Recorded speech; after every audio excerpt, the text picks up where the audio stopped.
Welcome back to Saigon Guns. I actually just put up a video recently of my Swiss Luger.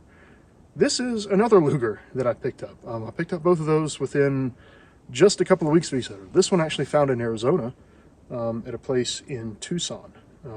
Again, I was just kind of killing time after work, walked in a gun shop, and the guy's putting out this whole box of old pistols in a display cabinet, and this is there.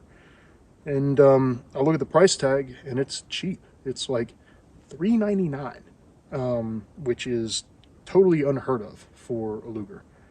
So the first question I asked him is whether they would ship to an FFL. He said yes. The second question was, what's wrong with it? He kind of shrugged and said, I don't know. And then the third question was, do you take cash? They obviously said yes. So bought this from them in Tucson, and then it was actually about a month because it had to sit on their books for a while. Showed up back at a FFL in my home state and paid the transfer, and here it is. This is a bit of a mystery gun, so the more astute among you will have probably already noticed the proportions are off. So I'm going to come around the back of the camera and show you some stuff about this pistol. So here it is. You've probably noticed the Ranger band there. The grips that came on it were Waffenat marked, but they were in bad shape and just kind of fallen off. So I found these on a trip through Pennsylvania at Sarco. They don't fit that great. This one's real loose and wants to fall off still, but it's better than it was. So I just put the Ranger band on there and hold it together. I'll find a better set of grips eventually. The main thing that's weird about this is the barrel. The barrel is very short. It's like 3 inches. Obviously, no Luger was ever made with a barrel that short, and the finish is a bit different between, not a whole lot, but between the receiver and the barrel. So this is an aftermarket or new production replacement barrel, probably from Lugerman. He makes one called a baby Luger barrel, and it looks like that's what's been done. But hey, at least it's got a sight on it. The other thing that you'll probably notice is there are no markings on it, really. Normally there is a number stamp or a maker or something on this toggle here.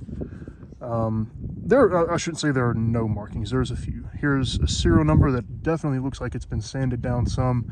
There is a matching number on the trigger plate here, but there's no numbers on the back of the gun. There's nothing on the front strap. There are no Waffenats here. There are no proof markings on the receiver. Obviously there's nothing on the barrel because it's a modern replacement barrel, but yeah, it is still a Luger.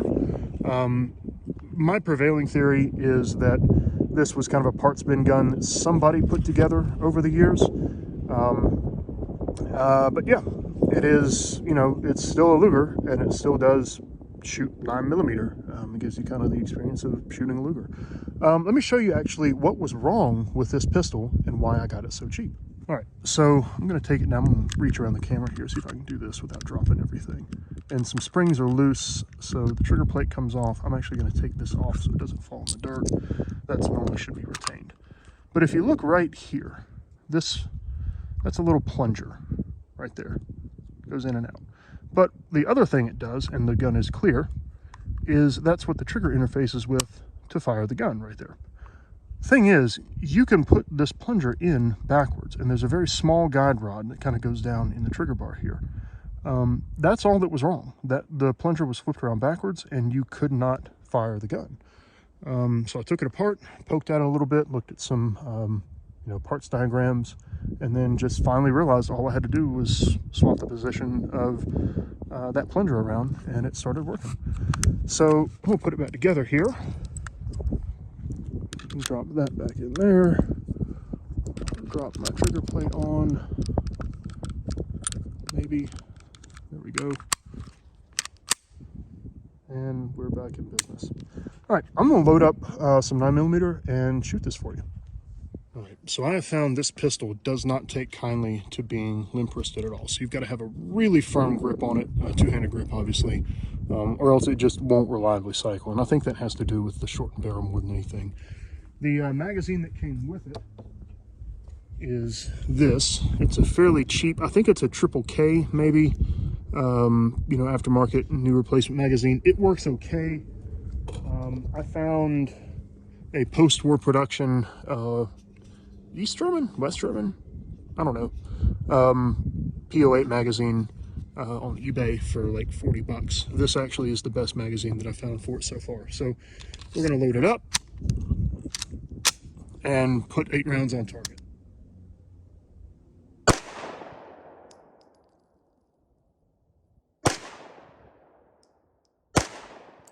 And it just fucking blew apart. So it's done that a time or two, and I'll show you why. Now, at this point, you got to be really careful with it because it just came apart. And I don't know if you can see, there's a round in the chamber. And if I push this, it's going to go off. So very carefully, I'll open the toggle and the round comes out. What happened? Well, I'll show you. Luckily, it doesn't look like we hurt the gun. I haven't had it fail quite that impressively on camera yet. Check for clear again. The problem is the takedown lever right here. The spring on it is fairly weak, so as soon as the action's open and back a little bit, it just wants to fall. And I don't know if I hit it with, it's got some resistance. I think I might have hit it with my finger. So, yeah, I think the way I was holding it, I hit it with my finger. So we'll load it up again and try it. All right, so we got 3 shots on target already. We'll load up 8 here. I'm gonna get a good firm grip, single hand grip on this, and just try it one-handed and see how we do.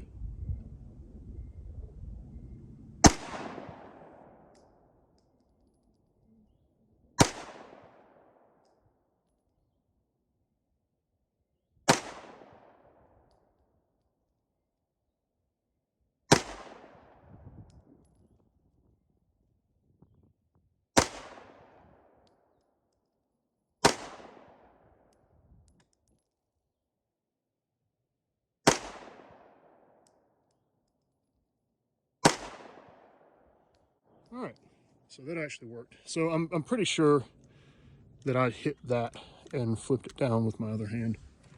I did not shoot that as well as the Swiss, probably mostly because it was one-handed, but let's take a look here anyway. So I should have 11 hits here. 1, 2 in the 9, 3, 4, 5, 6, 7, 8, 9, 10. Maybe that's 2 hits. I don't know. Let's see. 1, 2, 3, 4, 5, 6, 7, 8, 9, 10, 11. I think that's actually 3 right there. So not great, not bad. Let's load up another 8 and try it again. All right, I'm gonna try a 2-hand grip again and just be cognizant to keep my finger off of the takedown lever there. Now, this magazine is one that I found, I forget, maybe it was Legacy Collectibles, maybe it was somebody else. This is, you know, some sort of commercial magazine. I think I paid $25 for it. When I got it, it wouldn't even hold the rounds in there. The feed lips were, you know, bent open. And this is the first time I'm using it. So this magazine may actually not work at all. But we'll give it a shot and see how it does. Yeah, not real confidence inspiring there. Didn't even want to chamber that round.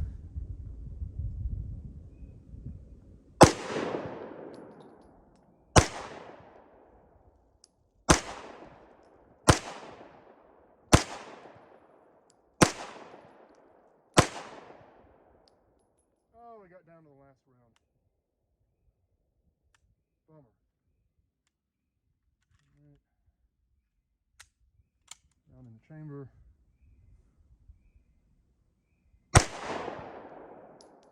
And it did not want to lock open. You can lock it open manually, but it doesn't want to lock open on its own. So, I mean, I guess it kind of works. All right. And now, just because we can, let's do a little shoot to reload, shoot to drill with the Luger. Pistol is loaded, safety is on. Beep.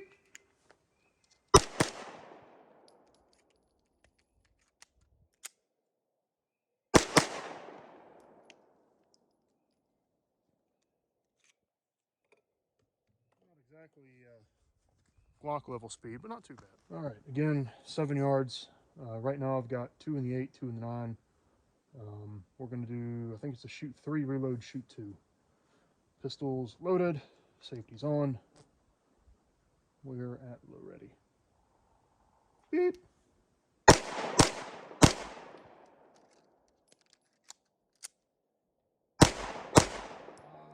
Pulled 2. I felt him. I felt me pull it left.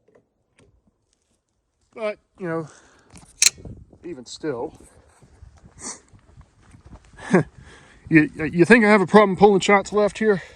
Still in the 8 ring, but still definitely left to center. But not too bad for an old beater Luger. And it's, you know, it's cool having an old gun like this that you can actually shoot and not worry too much about, even when it sort of, you know, blows apart on you.